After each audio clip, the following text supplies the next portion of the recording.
आए हो अभी बैठो तो सही, जाने की बातें जाने दो, जी भर के तुम्हें देख तो ले, जरा दिल को बहलाने दो।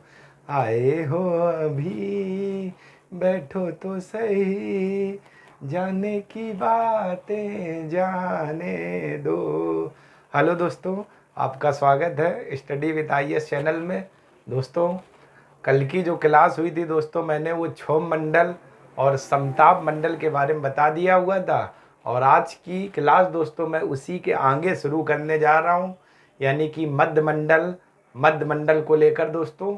तो जिन लोगों ने मेरी कल की क्लास नहीं देखी दोस्तों, आप लोग देख लीजिए, क्योंकि आज की क्लास दोस्तों उसी के आगे मैं शुरू करने जा रहा हूँ। तो चलिए दोस्तों, आज की क्लास शुरू करते हैं। लेकिन दोस्तों, अगर मेरा वीडियो आपको पसंद आ रहा है तो आप लोग लाइक करें, सब्सक्राइब करें और ज़्यादा से ज़्यादा दोस्तों शेयर करिएगा। तो चलिए दोस्तों, आज की क्लास एक खूबसूरत शायरी से शुरू करते हैं कि आँखों में आंसुओं की लकीर बन गई और जिसको चाहा था वो तकदीर बन गई। आँखों में आंसुओं की लकीर बन गई, जिसको चाहा था वो तकदीर बन गई। हमने तो यूं ही फिरा दी थी रेत पर उंगलियाँ, गौर से देखा तो आपकी तस्वीर बन गई। तो चलिए दोस्तों, इस खूबसूरत शायरी के साथ आज की क्लास शुरू करते हैं। और आज का दोस्तों जो टॉपिक रहेगा दोस्तों, वो मध्य मंडल। ठीक दोस्तों, तो चलिए दोस्तों, इस पर हम लोग बिंदुओं की बात कर लेते हैं। तो मध्य मंडल का विस्तार,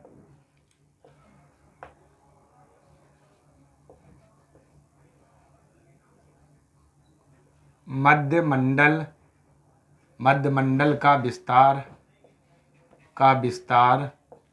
मध्य मंडल का विस्तार। ठीक है दोस्तों, इसी पर बात कर लेते। मध्य मंडल सागर तल से 50 से 80 किमी ऊंचाई तक मध्य मंडल का विस्तार सागर तल से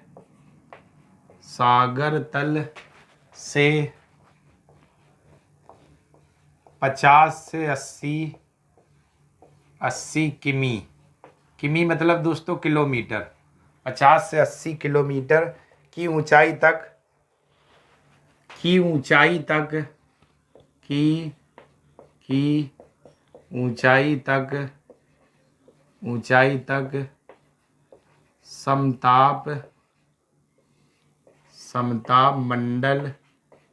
समताप मंडल के ठीक ऊपर पाया जाता है। ठीक है दोस्तों, ये है। जब मैंने दोस्तों समताप मंडल आपको बताया हुआ था, उससे पहले दोस्तों मैंने सारी परतें बताई हुई थी। सबसे पहले क्षोभ मंडल, फिर समताप मंडल, और समताप मंडल से ऊपर जब आप बढ़ोगे तो आपको कौन सा मंडल मिलेगा?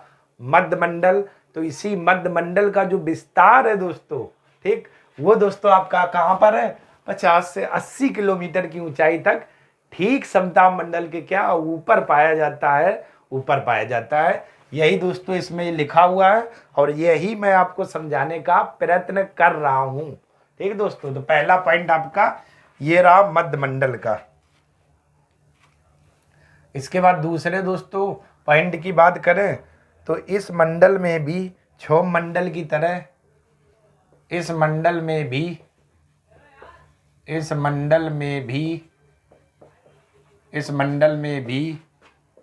मंडल की तरह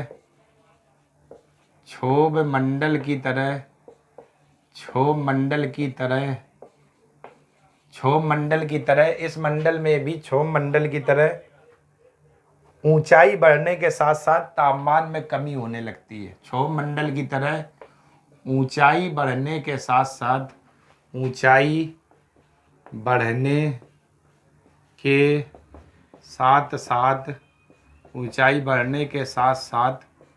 तापमान में कमी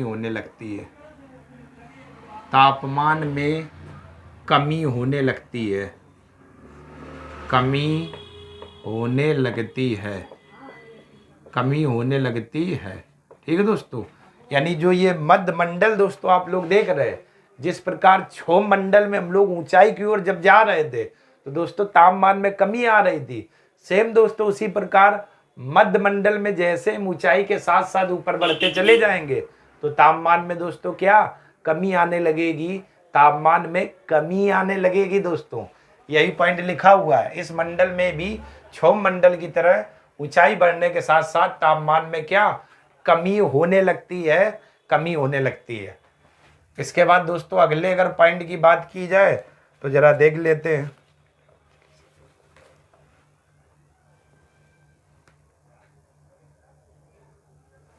मध्य मंडल की ऊपरी सीमा, मध्य मंडल की ऊपरी सीमा, यानी दोस्तों जो मध्य मंडल है उसकी हम लोग किसकी बात कर रहे हैं, ऊपर की जो सीमा, ऊपरी सीमा अर्थात 80 किमी की ऊंचाई पर। ऊपरी सीमा से दोस्तों मतलब है अर्थात 80 किमी की 80 किमी की ऊंचाई पर, 80 किमी की ऊंचाई पर तापमान -100 डिग्री सेंटीग्रेड हो जाता है। तापमान -100 डिग्री सेंटीग्रेड हो जाता है। कहने का दोस्तों मतलब ये हुआ जो मध्य मंडल की ऊपरी जो परत है यानी ऊपरी जो सीमा है, ऊपरी सीमा के मतलब 80 किलोमीटर की ऊंचाई पर, वहां पर दोस्तों तापमान जो है वो तापमान -100 डिग्री सेंटीग्रेड हो जाता है। 80 किमी की ऊंचाई पर तापमान -100 डिग्री सेंटीग्रेड हो जाता है। ठीक, तो इसका मतलब माइनस में हो गया दोस्तों, यानी न्यूनतम हो गया। कितना हो जाता है, माइनस में 100 डिग्री सेंटीग्रेड हो जाता है। इस न्यूनतम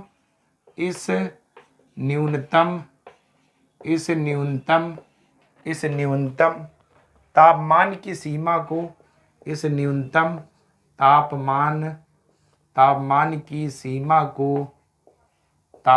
की सीमा को मेसोपाज कहते हैं। मेसोपाज अंडरलाइन दोस्तों, और ये चीज अंडरलाइन कर लेना। क्या कहते हैं, मेसोपाज कहते हैं, मेसोपाज कहते हैं। ठीक है दोस्तों, ये है मतलब जब मध्य मंडल की हम लोग ऊपरी सीमा अर्थात 80 किलोमीटर की ऊंचाई पर जाते हैं तो तापमान दोस्तों -100 डिग्री सेंटीग्रेड हो जाता है, और तापमान की इस न्यूनतम सीमा को हम लोग मेसोपाज कहते हैं।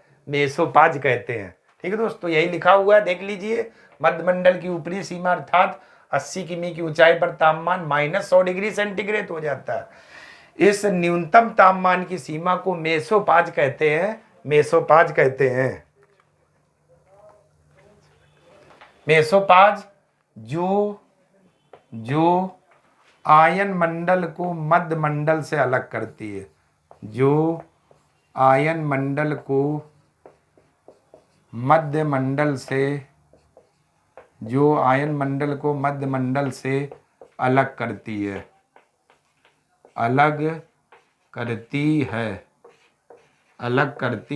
ठीक है दोस्तों, ये है मतलब ये जो मेसोपाज की सीमा है ये दोस्तों आयन मंडल को मध्य मंडल से क्या अलग कर देती है। अलग कर देने वाली क्या बाउंड्री है, कौन सी, मेसोपाज।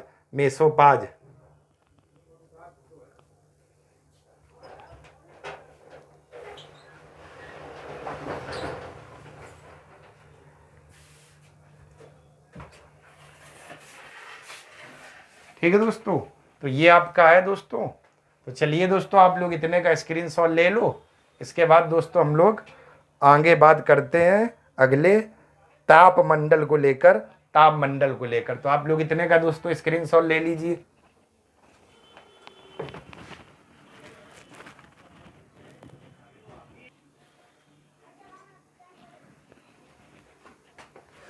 चलिए दोस्तों, अब हम लोग बात कर लेते हैं अगले मंडल। वो आपका दोस्तों कौन सा, तापमंडल को लेकर। ठीक दोस्तों,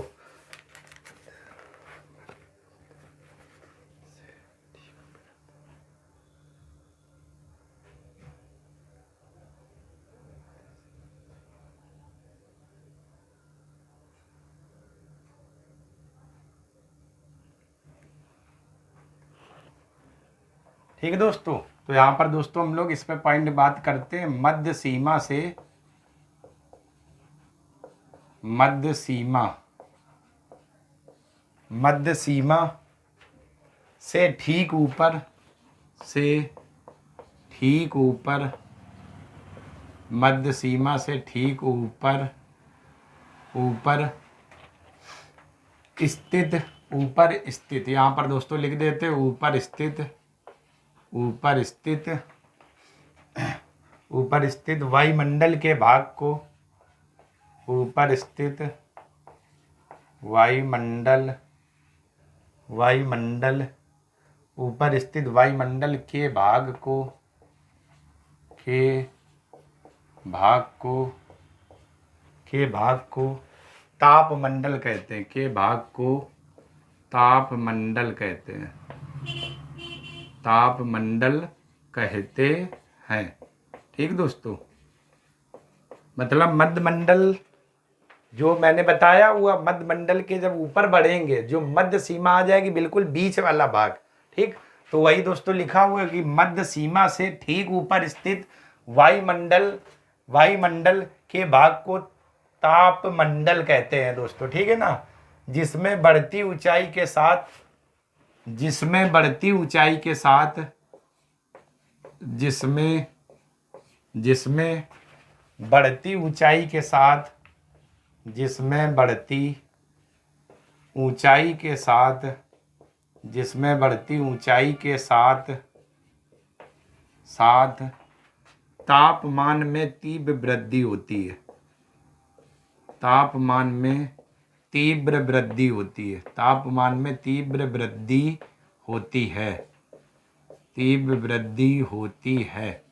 ठीक दोस्तों, और अभी तक दोस्तों जितने आप देख रहे थे सभी में कमी जा रही थी, लेकिन दोस्तों जब तापमंडल की दोस्तों हम लोग बात करेंगे तो इसमें ऊंचाई के साथ साथ जैसे हम लोग बढ़ते चले जाएंगे तो तापमान में दोस्तों क्या तेजी से वृद्धि होने लगती है, यानी तेजी से क्या वृद्धि होती है, तापमान में तीव्र गति से वृद्धि होती है और कम वायुमंडलीय घनत्व के कारण वृद्धि होती है, और कम वायुमंडलीय घनत्व के कारण, और कम वायुमंडलीय, और कम वायुमंडलीय घनत्व के कारण, वायुमंडलीय घनत्व के कारण, वायुमंडलीय घनत्व के कारण, के कारण, ठीक है दोस्तों, के कारण वायुदाब न्यूनतम होता है, के कारण वायुदाब न्यूनतम होता है, के कारण वायुदाब न्यूनतम होता है।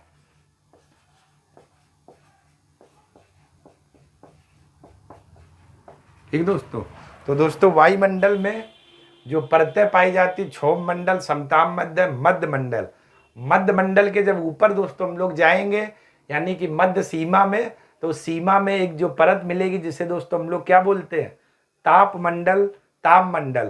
तापमंडल में जैसे ही दोस्तों हम लोग ऊंचाई की ओर जाएंगे तो यहाँ पर हमें कमी देखने को नहीं मिलेगी दोस्तों, ऊंचाई के साथ साथ तीव्र गति से हमें वृद्धि देखने को मिलेगी, तीव्र गति से हमें वृद्धि देखने को मिलेगी।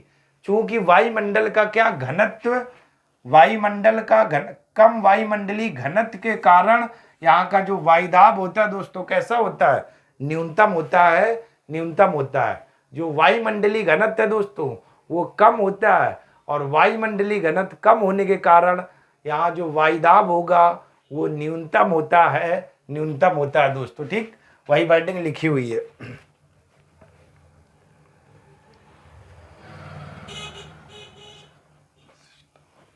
इसके बाद दोस्तों अगले पॉइंट की बात करें तो तापमंडल, तापमंडल की विशिष्टताओं के आधार पर, विशिष्ट दोस्तों लिखते हो ना, उनको एडजेक्टिव बना दो, विशिष्टताओं, विशिष्टताओं के आधार पर, के आधार, के आधार पर इसे दो, इसे दो भागों में वर्गीकृत किया गया, इसे दो भागों में, दो भागों में वर्गीकृत, वर्गीकृत किया गया है, किया गया है।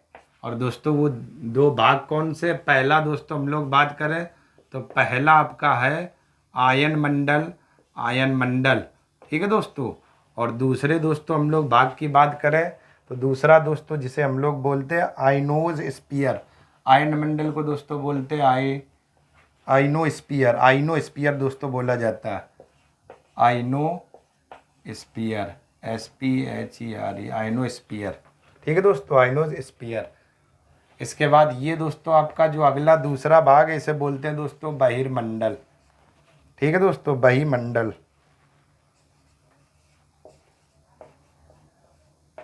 बहिमंडल, बहिमंडल दोस्तों, ठीक है ना। दूसरा आपका ये है, तो यानी तापमान या तापमंडल की विशेषताओं के आधार पर इसे हमने दो भागों में दोस्तों वर्गीकृत किया। कौन कौन सा, एक आयन मंडल और दूसरा दोस्तों कौन सा हमारा बहिर्मंडल, बहिर्मंडल। ये दो चीजें आप लोगों ने दोस्तों देख ली है। इसके बाद दोस्तों हम लोग डिटेल से बात करेंगे आयन मंडल को लेकर, और इसी में दोस्तों आपकी रेडियो वाली जो तरंगे हैं इसी आयन मंडल में पाई जाती हैं, ठीक। इससे पहले दोस्तों ये शुरू करें आयन मंडल वाला भाग, तो दोस्तों आप लोग एक काम करिए, पहले इतने का स्क्रीनशॉट ले लीजिए। इसके बाद दोस्तों हम लोग आगे बात करते हैं आयन मंडल को लेकर, आयन मंडल को लेकर।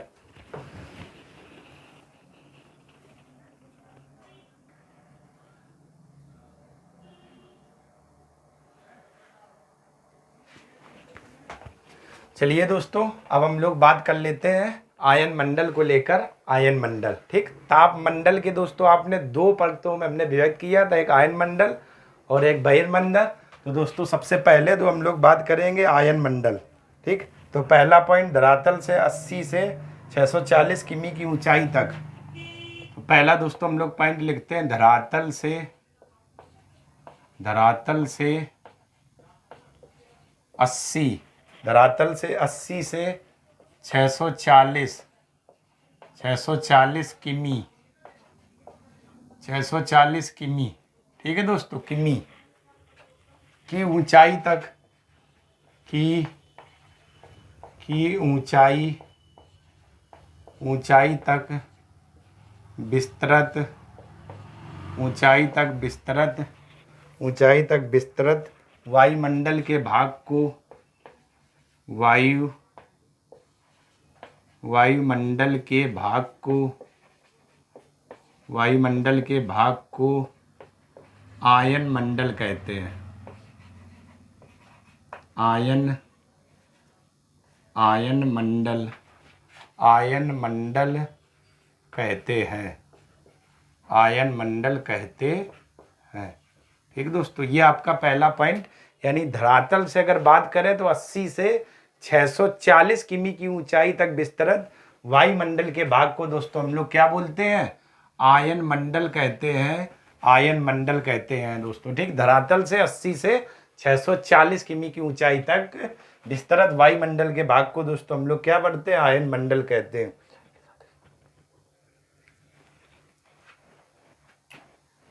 आयन मंडल कहते हैं।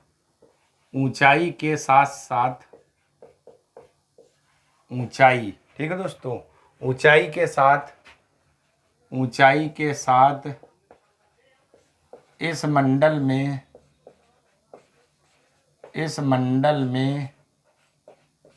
ऊंचाई के साथ इस मंडल में तापमान की वृद्धि होती है, इस मंडल में तापमान की वृद्धि होती है, तापमान की वृद्धि होती है, तापमान की वृद्धि होती है, ठीक है दोस्तों। ये आपका है, ठीक, ये दोस्तों लिखा हुआ है।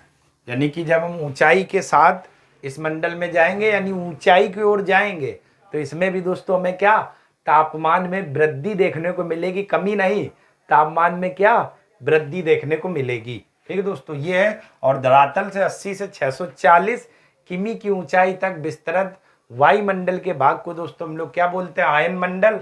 और इसमें भी दोस्तों ऊंचाई के साथ साथ इस मंडल में तापमान की वृद्धि देखने को मिलती है, वृद्धि देखने को मिलती है।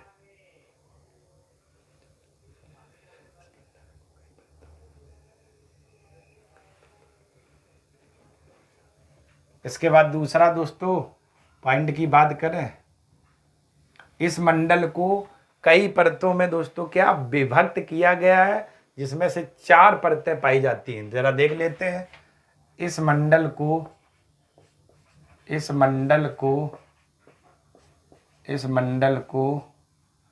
कई परतों में विभक्त किया गया है। कई परतों में विभक्त किया गया है। कई परतों में विभक्त किया गया है। पहला, ठीक दोस्तों, कई परतें कौन कौन सी हैं, ठीक, कई परतों में विभक्त किया गया। जैसे कि बात करें पहली दोस्तों आपकी है डी परत, कॉमा ई परत, कॉमा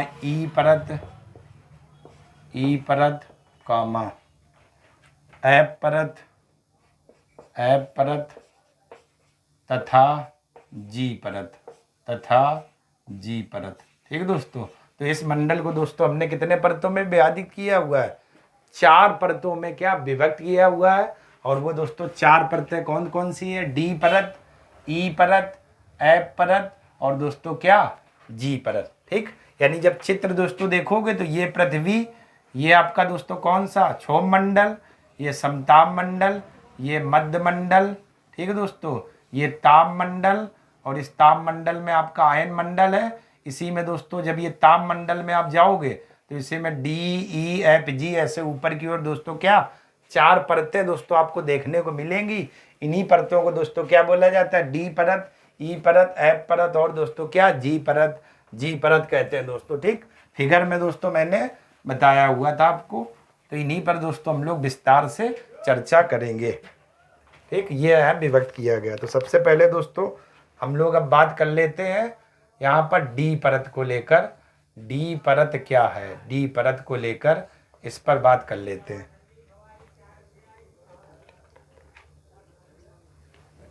तो दोस्तों बात करें तो यह आयन मंडल की सबसे निचली परत है। यह आयन मंडल की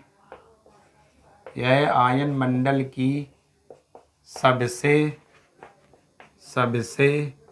निचली परत है। सबसे निचली परत है कौन दोस्तों? डी परत जो है यह आयन मंडल की सबसे निचली परत है दोस्तों। सबसे निचली परत है। इसकी ऊंचाई 80 से 90 किमी तक है। इसकी ऊंचाई सबसे निचली परत है। इसकी ऊंचाई 80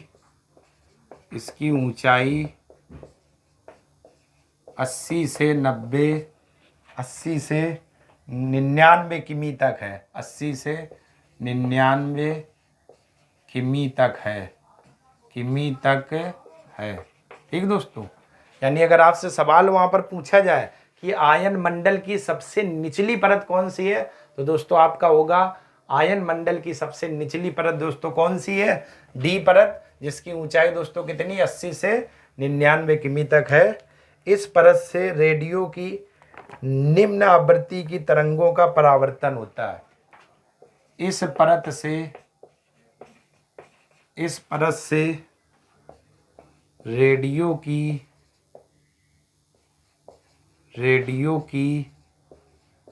निम्न आवृत्ति की तरंगों का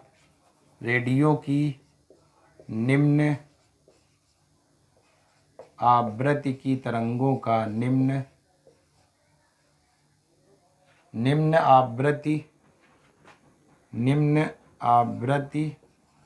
की तरंगों का परावर्तन होता है। ठीक दोस्तों, तरंगों का परावर्तन होता है। किस प्रकार की निम्न आवृत्ति वाली तरंगें?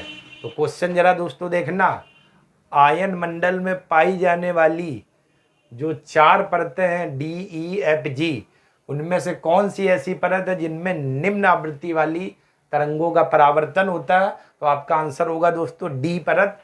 गौर से देखिए दोस्तों, यह आयन मंडल की सबसे निचली परत है। इसकी ऊंचाई 80 से 99 किमी तक है। इस परत से रेडियो की निम्न आवृत्ति की तरंगों का क्या दोस्तों? परावर्तन होता है। परावर्तन होता है दोस्तों। क्लियर? तो ये दोस्तों आपकी है, ध्यान रखना, निम्न आवृत्ति की तरंगों का परावर्तन होता है। निम्न आवृत्ति मतलब दोस्तों काइनेले हैवी साइड लेयर नहीं दोस्तों, निम्न आवृत्ति मतलब शॉर्ट वेव तरंगे, ये मतलब होगा दोस्तों। ठीक है ना, ये है आपकी निम्न आवृत्ति यानी शॉर्ट वेव वाली तरंगे। चलिए दोस्तों, अब आप लोग इतने का स्क्रीनशॉट ले लीजिए। इसके बाद दोस्तों अगली परत जो आपकी ई परत है, हम लोग उस पर बात करते हैं।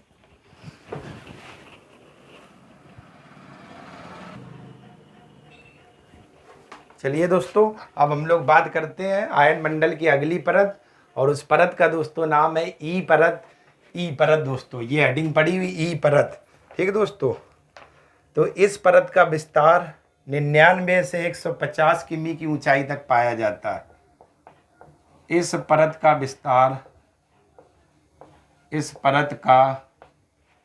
परत का विस्तार, या दोस्तों ऐसे लिख लो, डी परत के ऊपर, ऐसे लिख लो, डी परत के ऊपर, डी परत के ऊपर, ऐसे लिख लो दोस्तों, ज़्यादा सही रहेगा। डी परत के ऊपर 99 से 150 किमी की ऊंचाई तक, 99 से 150 किमी, 150 किमी, 150 किमी की ऊंचाई तक, की ऊंचाई तक ई परत का विस्तार पाया जाता है। ई परत का विस्तार पाया जाता है, विस्तार पाया जाता है, विस्तार पाया जाता है। ठीक दोस्तों, अंडरलाइन करके रखना डी परत के ऊपर। यानी कि दोस्तों आप लोग यहाँ पर दोस्तों आप समझें, जैसे ये आपकी पृथ्वी दोस्तों हो गई, ठीक, ये आपका क्षोभ मंडल, ये समताप मंडल, ये मध्य मंडल, ये ताप मंडल, ठीक, इसी में आपकी परत पाई जाती है दोस्तों। कौन सी? आयन मंडल, आयन मंडल, आयन मंडल।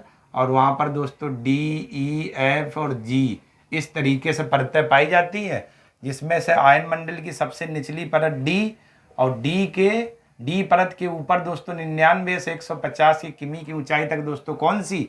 ई परत है। फिगर दोस्तों जब देखोगे तो आपको कुछ इस तरीके से वहाँ पर बना मिलेगा, इस तरीके से बना मिलेगा।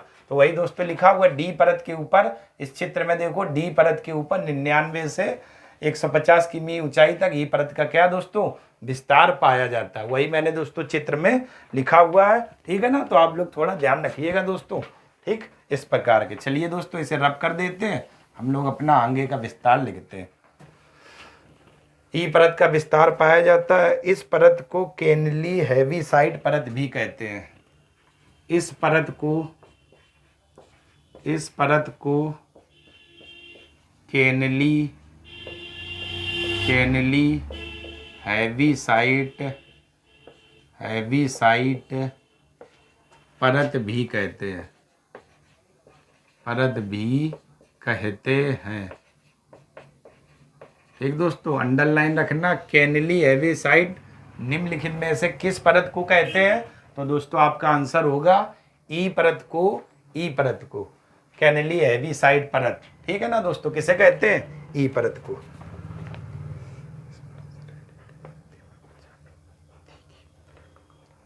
इसके बाद दूसरा दोस्तों हम लोग पॉइंट की बात करें तो इस परत से रेडियो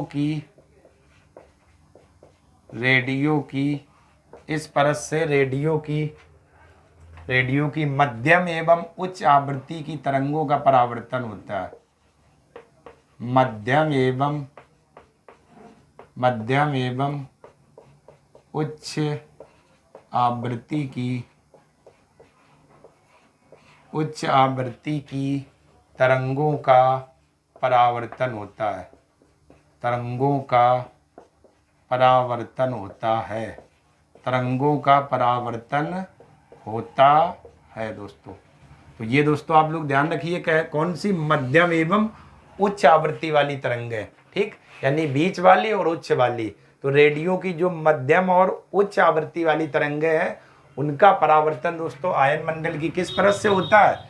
ई परत से होता है, ई परत से होता है। तो दोस्तों ये लाइन आप लोग ध्यान रखना और इस पर अंडरलाइन कर कर रखना दोस्तों, बहुत सवाल पूछे जाते हैं। इसके बाद दोस्तों अगला बात करें, इसी परत में उत्तरी ध्रुवीय प्रकाश, इसी परत में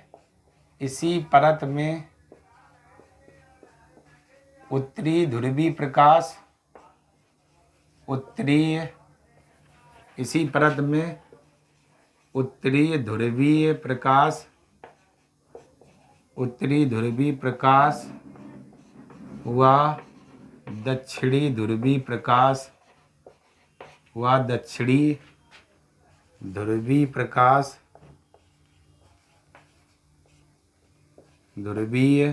प्रकाश देखने को मिलता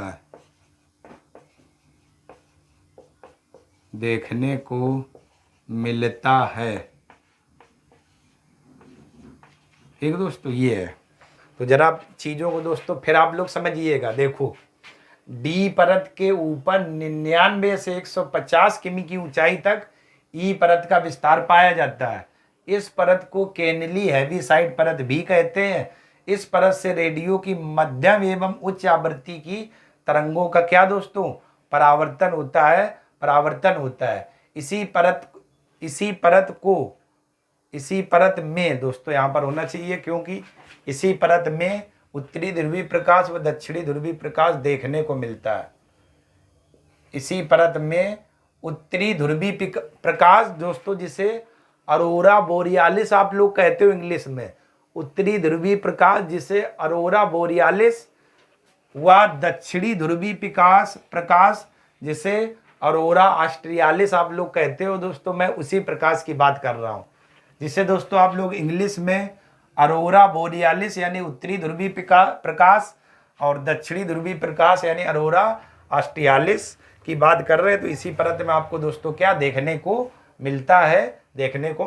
तो ये दोस्तों आपकी आयन मंडल की कौन सी परत हो गई? ई परत की दोस्तों हम लोग बात कर ली।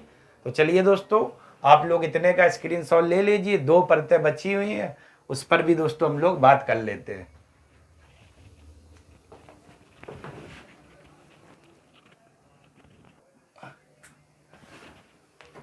चलिए दोस्तों, अब हम लोग बात कर लेते हैं आयन मंडल की अगली कौन सी परत है। उस परत का दोस्तों नाम है क्या? ई परत। ई परत को लेकर, यानी कि आयन मंडल की अगली परत दोस्तों कौन सी है? ई परत। इसी परत को लेकर दोस्तों हम लोग क्या बात कर लेते हैं?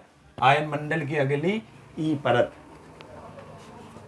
तो चलिए दोस्तों, ई परत की अगर बात, ई नहीं सॉरी दोस्तों, ऐप परत है आपकी। सॉरी दोस्तों, मिस्टेक हो गया, ऐप परत है, ठीक है ना, सॉरी, ऐप परत है। तो ऐप परत की दोस्तों हम लोग बात कर लेते हैं। तो जरा देखते हैं, ई परत के ऊपर ई परत के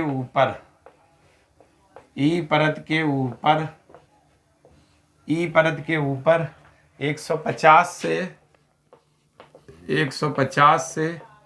380 किमी 150 से 380 किमी की ऊंचाई पर इस परत का विस्तार मिलता है। इस परत का विस्तार मिलता है। ठीक है दोस्तों, इस परत का क्या विस्तार मिलता है। ये दोस्तों है, यानी लगातार जो क्रम में पढ़ते थे DEFG, तो DE परत के ऊपर हम दोस्तों जब कितनी ऊंचाई तक जाएंगे? 150 से 380 किमी की ऊंचाई पर, तो दोस्तों हमें किस परत का विस्तार मिलेगा? ये दोस्तों हमारी ऐप परत का हमें क्या विस्तार मिलेगा? ऐप परत का विस्तार मिलेगा। इस परत से दोस्तों अगले पॉइंट की बात करें, जरा देखिएगा दोस्तों, इस परत से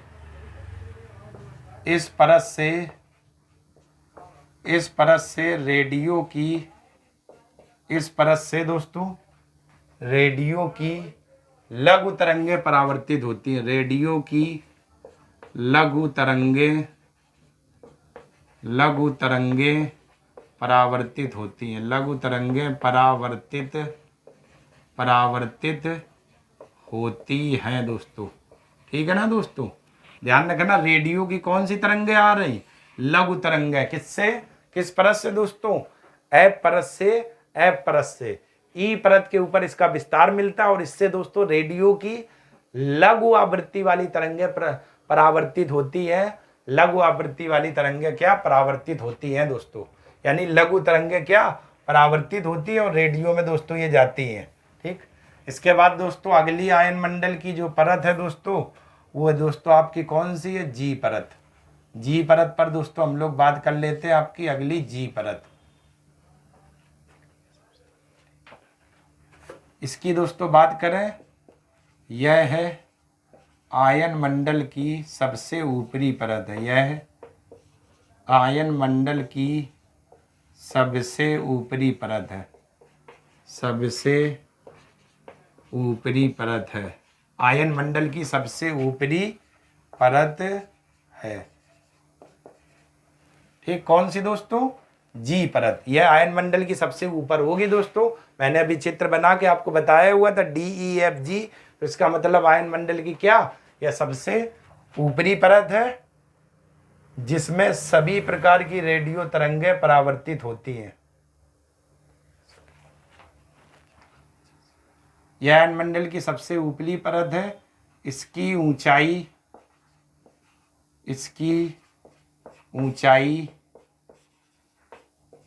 400 से 640 किमी, 400 से 640 किमी मिलती है। 640 किमी मिलती है। ठीक है ना। यानी अगर दोस्तों इस परत की ऊंचाई की बात करें तो ये परत दोस्तों 400 से 640 किमी की ऊंचाई पर हमें क्या मिलेगी। और दोस्तों सबसे ज़्यादा मोस्ट इम्पॉर्टेंट पॉइंट, इस परत से रेडियो की सभी प्रकार की रेडियो तरंगें परावर्तित होती हैं। इसमें सभी प्रकार